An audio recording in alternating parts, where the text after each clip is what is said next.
Is this what they're hiring now? The woman's voice sliced through the hotel lobby like a blade. She's barely dressed for the job, and she smells like bleach. Camilla didn't move. Her fingers still clutched the brass handle of the maid's cart, her knuckles pale from the grip. Her uniform was spotless, her posture impeccable, but her face burned. Guests stared. A few snickered. One man behind the reception desk looked away, pretending he hadn't heard. The woman speaking wore a designer blazer and sunglasses that didn't belong indoors. Her perfume lingered like arrogance in the air. Camilla knew her type, rich, bored, hungry to humiliate someone just to feel important. Answer me, the woman snapped. Do you even speak English? I do, Camilla replied softly, eyes still lowered. Would you like me to clean your room now or later? The woman scoffed. Not you. I'll request someone else. Someone less greasy. Laughter bubbled from a young man near the elevator. Camilla blinked once. Then, without another word, she pushed the cart forward, her shoes nearly silent against the marble floor. No one defended her. No one ever did. She took the service elevator, the door groaning as it closed. Inside, she finally exhaled. Her heart was thudding, not from shame, not anymore. She'd grown used to it. It was the rage, the quiet, deep, unmovable rage, the kind that builds like steam in a locked room. Camilla had worked at the Carlin Regency for almost 5 years.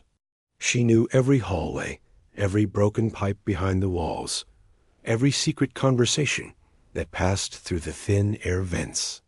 Most of all, she knew every guest, especially the ones who never saw her, which meant she knew them better than they'd ever know her. That woman in the lobby? Her name was Denise Caldwell, wife of tech billionaire Richard Caldwell, who owned 2 floors of the penthouse suite. Denise had a reputation among the staff, cruel, condescending, and always 3 cocktails ahead of dignity. But today was different, because Camilla had something no one else did. A secret. 2 nights ago, while cleaning the Caldwell suite, Camilla had accidentally fatefully discovered a small device hidden behind a false panel in the walk-in closet. It was a recording device, and it was still running. Curiosity had taken over. She'd slipped in an old pair of earbuds and listened. What she heard changed everything. I don't care if it's illegal, Richard's voice said, as long as the board doesn't find out. Denise, burn the files after Monday. But what if someone... No one will. That maid doesn't even speak English. Camilla had paused the recording, trembling. Illegal. Burn the files. And then the most damning sentence of all. If this leaks, I lose the merger, and the government slams us for fraud. Camilla hadn't told anyone. Not yet. She copied the file and hid the device again. But she didn't erase the original. She wanted them to feel safe right up until the moment they weren't. She returned to the staff room on the lower floor and clocked out early. Her shift was technically over, but her real work was just beginning. That night, she didn't go home. Camilla lived in a single-bedroom apartment 2 bus rides away, but she had something better now: leverage. She knew that one wrong step could cost her everything. But staying silent would mean accepting every humiliation as if it were normal. She wasn't interested in revenge. She wanted dignity, recognition. She wanted them to know her name. The following morning, she arrived at the hotel not in uniform, but in a pressed navy blue blouse and slacks. Her long black hair, usually tied under a cap, fell neatly to her shoulders. "Camilla?" said the receptionist, blinking. "You're not on schedule today." "I'm not here to clean," she said. "I have an appointment with Mr. Caldwell." The receptionist frowned. "He doesn't take meetings with staff." "Tell him," she said, placing a flash drive on the counter, "that I know about the files, and that I have the original audio. I'll wait." It took 11 minutes. Then, A suited man with a blank face appeared and gestured silently for her to follow. They rode the elevator in silence to the 27th floor. The suite door opened before she could knock. Richard Caldwell stood inside, shirt unbuttoned at the collar, eyes bloodshot. He looked her up and down. "You've got nerve." She stepped inside. "I've got proof." He poured himself a drink at 10:15 a.m. "What do you want? Money?" "No."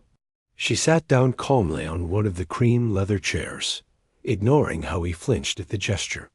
"I want an apology. Public. I want you to fire your wife's assistant.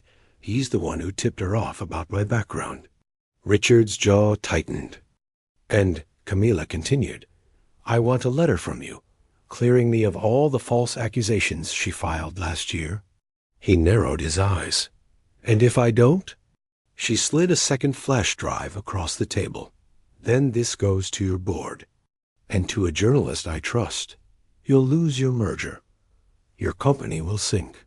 And your wife will be subpoenaed." Richard stared at the flash drive, then at her. "You're just a maid." "No," she said, rising. "I was invisible. Now I'm necessary." He didn't speak for several seconds.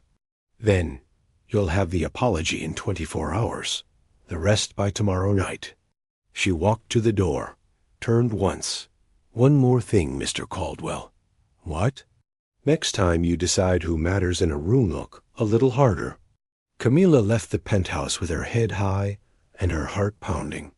The door closed behind her with a soft hiss, but its echo followed her like thunder through the hallway. For the first time in years, she didn't feel small in this building. The walls didn't seem to close in. The stairs didn't cut as deeply. And even the silence felt different, like it was waiting for something. She passed a cleaning cart abandoned by the service elevator. A young maid looked up from her phone and blinked. "You look different," she said. Camilla smiled faintly. "Maybe I finally am." Downstairs, no one stopped her. No one dared. She stepped out into the crisp morning air. The sky was blue, but not gentle. The kind of blue that demanded to be noticed. She stood there for a moment, breathing it in. And then, with the same calm precision she used to fold linens and scrub marble floors, she began to plan. She didn't want fame. She didn't want to be seen on the news. But she wanted every soul who had humiliated her, or watched it happen, to remember her as more than a name tag and a utility cart. She would become undeniable. By the next morning, a small headline slipped into the business section of the city's most respected digital paper. "Anonymous source exposes regulatory fraud within prominent tech conglomerate." It didn't name names yet, but the leak had begun. Within hours, the whispers spread. In the staff cafeteria of the Carlton Regency, where maids and kitchen workers usually kept their voices low, Camilla's name was suddenly on everyone's lips. "Did you hear what she did? They say she walked into the penthouse like she owned the place. I heard she threatened Caldwell with prison." Camilla sat quietly at a corner table, peeling an orange. She didn't confirm anything. She didn't need to. Power, she'd learned, doesn't always come from volume.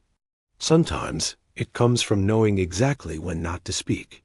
By noon, Denise Caldwell stormed into the hotel's executive office, fuming. "I want that woman fired today." The hotel director, a man named Mr. Jenkins with slicked hair and weak nerves, looked uneasy. "Mrs. Caldwell, I've been advised not to interfere. There's legal exposure involved." "Legal exposure?" she spat. "She's a maid. She mops up toothpaste and vomit. She doesn't have rights." But even as she said it, Denise could feel the shift. The receptionist had avoided eye contact that morning. Her usual server at brunch had called in sick, and her husband hadn't come home the night before. In fact, Richard hadn't answered her calls at all. At 5 p.m., Camilla received an envelope slipped under her apartment door. Inside was a typed letter on the Caldwell Foundation's official letterhead. to whom it may concern. I, Richard Caldwell, affirm that Camila Alvarez is never engaged in misconduct of any kind while under my or my company's scrutiny. Any previous accusations made regarding her character were unfounded and have been formally retracted.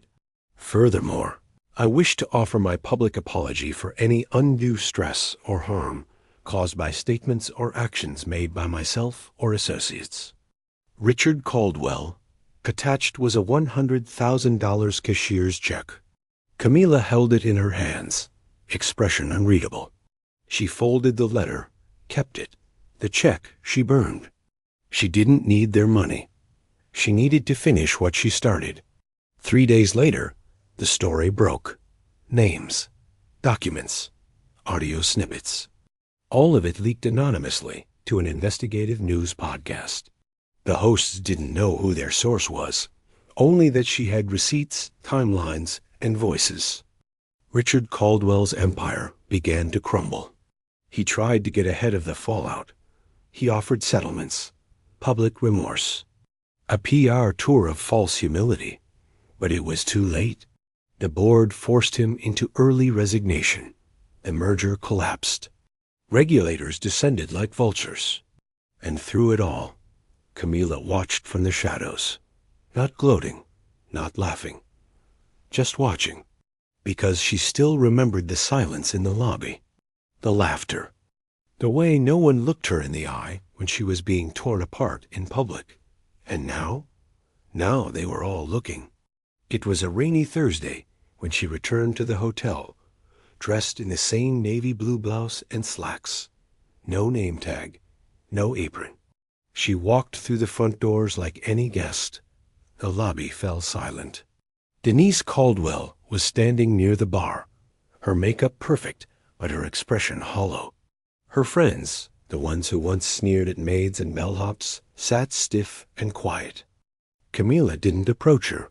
She didn't need to. Denise turned anyway, as if sensing the shift in the air. For a long, breathless second, their eyes locked, and then Camila nodded.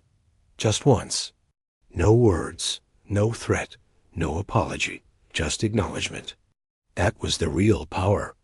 Later that day, Camila met with Mr. Jenkins in his office.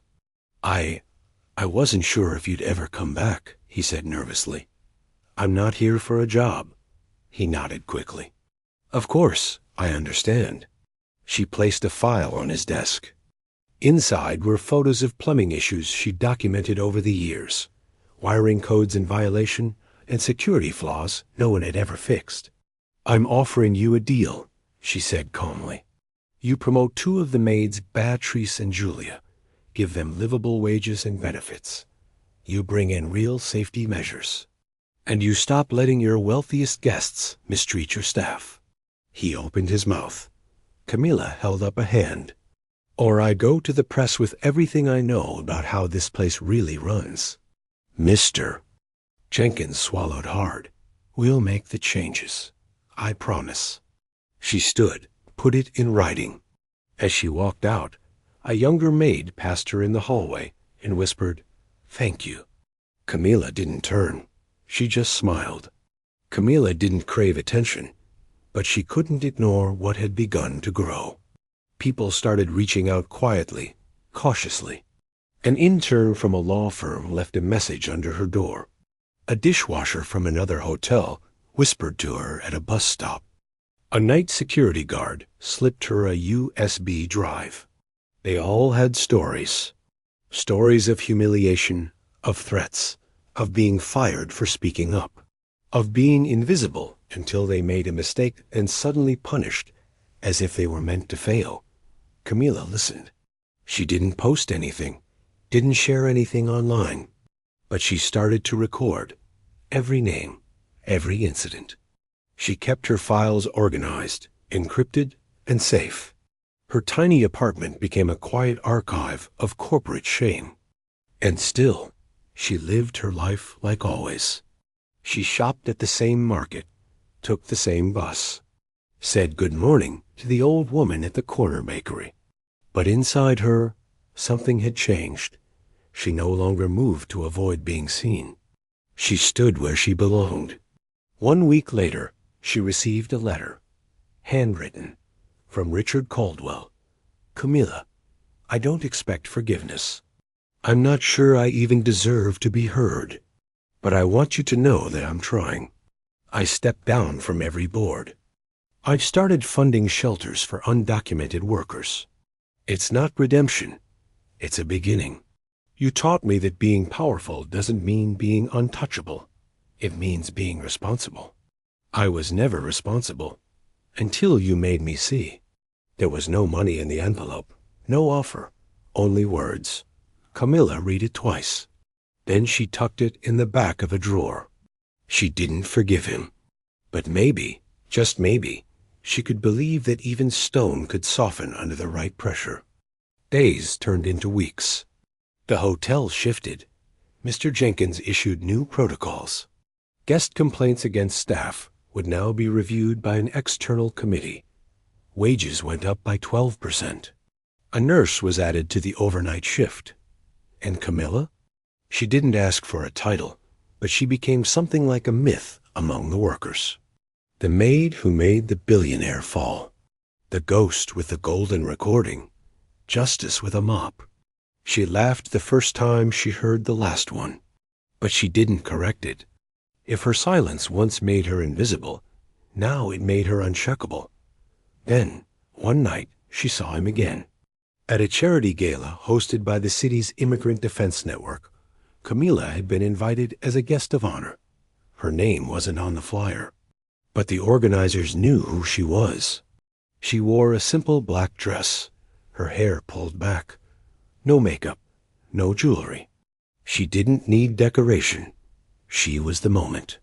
And that's when Richard Caldwell walked in. Alone, no wife, no entourage. Just a man in a gray suit that didn't quite fit like before. He saw her, froze, and slowly walked over. People around them paused. Some recognized him. Most recognized her. The air tensed. Camilla, he said. She raised an eyebrow. Richard. He cleared his throat. I didn't expect to see you here. You shouldn't be surprised. This is where the real people gather. He nodded, taking the hit with a faint smile. I meant it, he said. The letter. I meant every word. She looked at him. Not through him. At him. You were part of the system that built walls on our backs. You called me invisible. You let your wife spit on me in public. I know. And you didn't stop her. He swallowed. I was a coward. You were worse. You were comfortable. Silence. Then Camilla said, softer than expected, do something real. Use your name to fix what you broke. Then maybe people will forget who brought you down. He looked stunned. Forget you? No. Her voice sharpened. Forget you. Later that evening, as the gala closed, Camilla stood at the back, watching the volunteers clean up. Young people, students, activists. She felt the sting of quiet pride rise in her throat. One girl no older than 18 approached her, trembling. Can I ask, how did you do it? Weren't you scared? Camilla nodded. Every moment. So how did you keep going?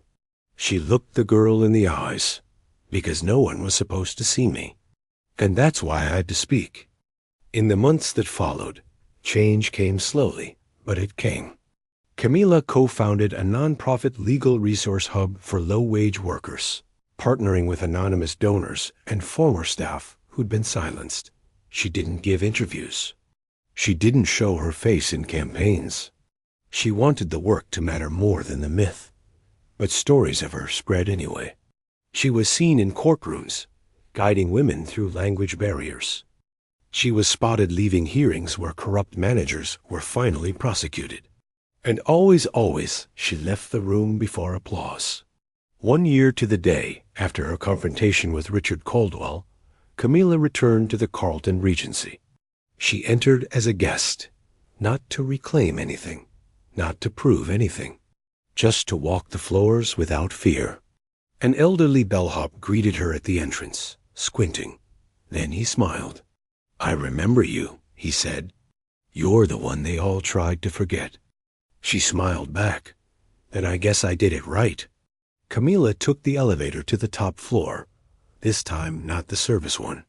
The golden buttons, the velvet carpet, the soft instrumental music, none of it intimidated her anymore. She didn't flinch when the doors opened with a chime onto the penthouse level. She didn't shrink when the hallway lights recognized her presence and brightened.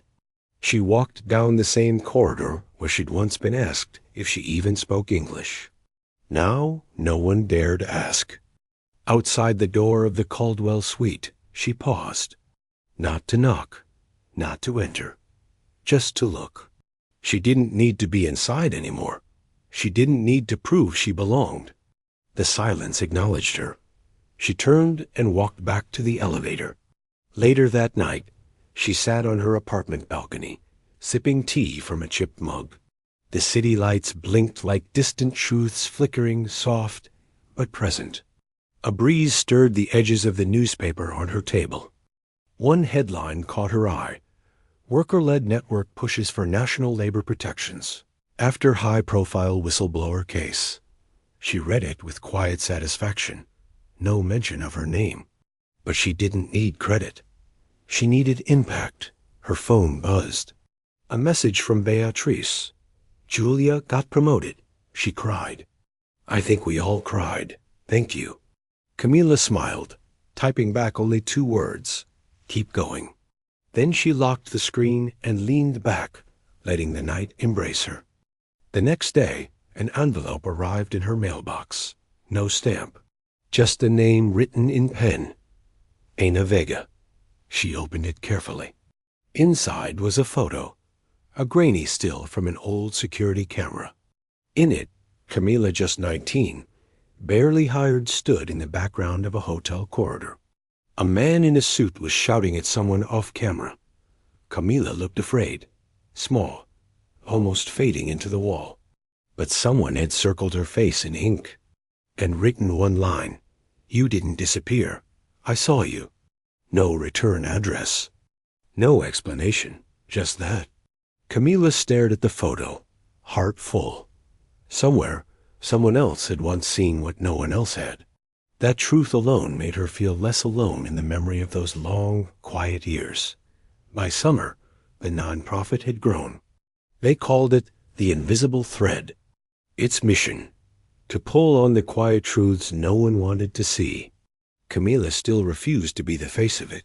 She trained others, spoke in private forums, consulted behind the scenes. She wanted no fame, only fairness. And soon, whispers began about new laws being drafted in the state legislature. Protections for immigrant workers. Anonymous reporting portals. Translation access in disciplinary hearings. It was working. Bit by bit, the thread was tugging loose the masks of false civility. And then, one afternoon, it came full circle. Camila was walking home through a narrow alley shortcut she'd taken for years. A sleek black car pulled up beside her. The back window rolled down. Inside sat Denise Caldwell, aged, smaller than Camila remembered. Makeup softer, eyes tired. Camila, she said flatly. Camila didn't stop walking. Wait, Denise said. Please. That word made Camila pause. She turned slowly. Denise stepped out of the car, heels clacking on the wet pavement. I'm not here to argue. I wanted to see you. One last time. For what? To say I was wrong. Camila raised her eyebrows. About what? About you. About all of it. I thought you were nothing. Camila crossed her arms. And now? Denise looked down. Now I know I was nothing. There was a silence between them, long and uneasy. Camila's voice was steady. I don't need your guilt. I needed your decency. And you chose cruelty. I know. Do you? Denise wiped a tear that surprised even herself. I have no legacy, no children, no name that means anything without him. Then build something real, or disappear quietly. That's the choice now. Denise looked up, defeated. I'm sorry, she said, barely audible. Camilla stepped forward until they stood only a foot apart. I believe you, she said. Denise's face lit up with fragile hope. But it changes nothing. And with that, Camilla walked away, her silhouette unwavering. She didn't need to destroy Denise. She only needed to keep rising. Back at her apartment, Camilla filed the memory away like all the others. Not for revenge. Not for fuel. But to remind herself of the difference between fear and power. She boiled more tea, sat again on the balcony. This time, a neighbor's child ran up the stairs, waved, and said, Miss Camilla, my mom says you help people. Camilla smiled, waving back. Only a few, the child grinned. I want to help too. Then you're already more powerful than most. The child didn't fully understand. But one day, they would. And Camilla would still be here watching building, lifting. Not above others, but beside them. Autumn came quietly, folding the city in a blanket of burnt orange and tired gray. Camilla stood at the edge of a school auditorium, arms crossed, listening to a young woman rehearse her speech. And I used to think silence was safer, the girl said, her voice shaking slightly. But now I know that speaking even with fear makes you visible. And when people see you, things start to change. The small group clapped. Volunteers, students, immigrant workers, retired teachers, people who once had no voice now had stories, and an audience. Camilla clapped too. Her smile was small but proud. Later, the girl approached her. Did I do okay? You did better than okay, Camilla said. You made people feel. The girl bit her lip. You really think I'm ready for the live event? You already survived harder things than this. All you have to do now is tell the truth. The girl nodded, hope rising in her chest like breath in cold air. That night, Camilla received a phone call. Unknown number. She almost didn't answer.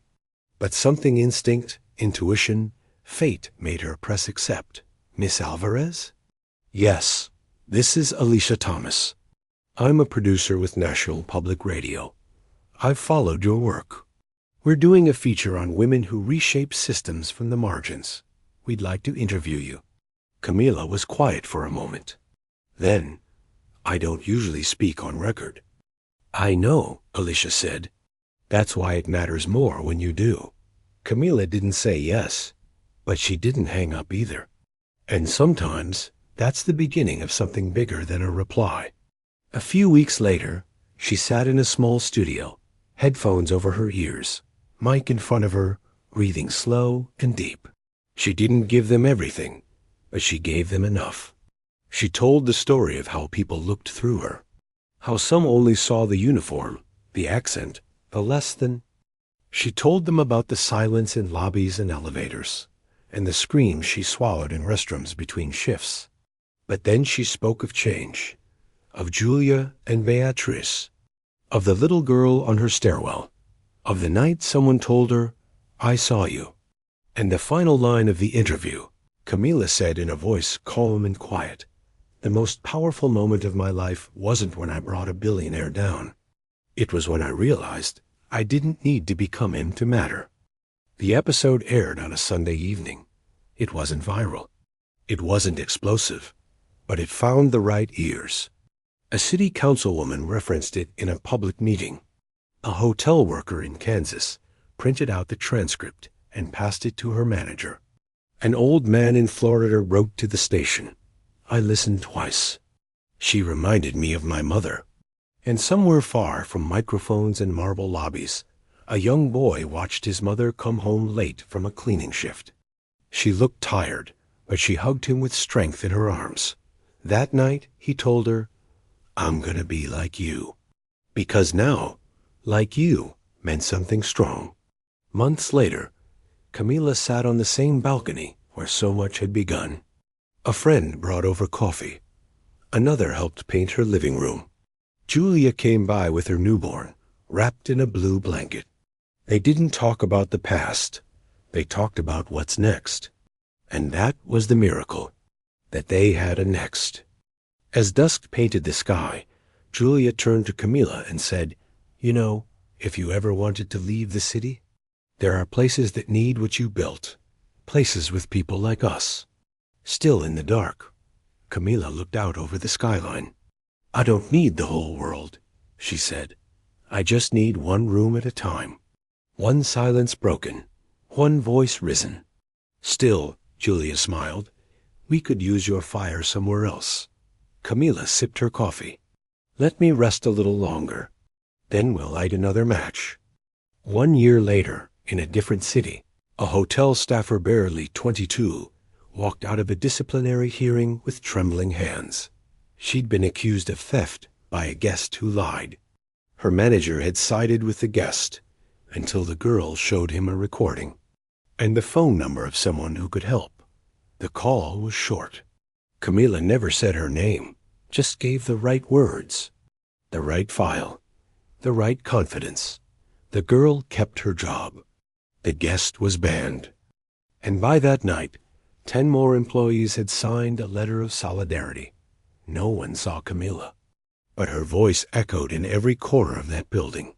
Not a ghost, not a maid, a presence. Unshakable. The world didn't change overnight. It never does. But somewhere in every crowd, every system, every room that tried to forget her, Camilla existed. And not just in stories. She lived in the eyes of those who now looked up. She lived in the silence that became courage. She lived in the memory of a woman who was once called Greasy, in a lobby now known only as the one who never stopped rising.